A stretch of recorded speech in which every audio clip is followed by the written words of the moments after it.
তিন নাম্বার, বিশ্বনবী মুহাম্মদুর রাসূলুল্লাহ সাল্লাল্লাহু আলাইহি ওয়াসাল্লাম সাহাবীদেরকে ডাক দিয়ে বলতেছে, সাহাবীরা শোনো, তিন নাম্বার হলো আমার আল্লাহ রাব্বুল আলামিন কোন সিরাতের ফুল বিদ্যুৎ চমকাইয়া পার করে দিবে, বলেন না সুবহানাল্লাহ। সাহাবীরা শোনো, দ্বিতীয় নাম্বার পুরস্কার হলো কবরের আযাব আল্লাহ মাফ করে দিবে, বলেন না সুবহানাল্লাহ।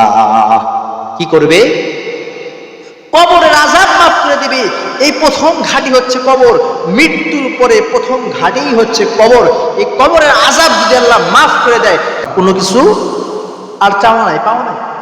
নামাজ আদায় করলে আল্লাহ কবরের আযাব মাফ করে দিচ্ছে।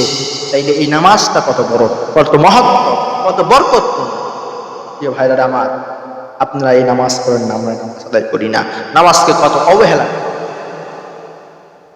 তিন নাম্বার, বিশ্বনবী মুহাম্মদুর রাসূলুল্লাহ সাল্লাল্লাহু আলাইহি ওয়াসাল্লাম সাহাবীদেরকে ডাক দিয়ে বলতেছে, সাহাবীরা শোনো, তিন নাম্বার হলো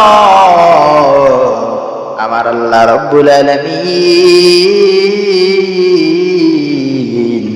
কোন সিরাতের ফুল বিদ্যুৎ চমকাইয়া পার করে দিবে, বলেন না সুবহানাল্লাহ।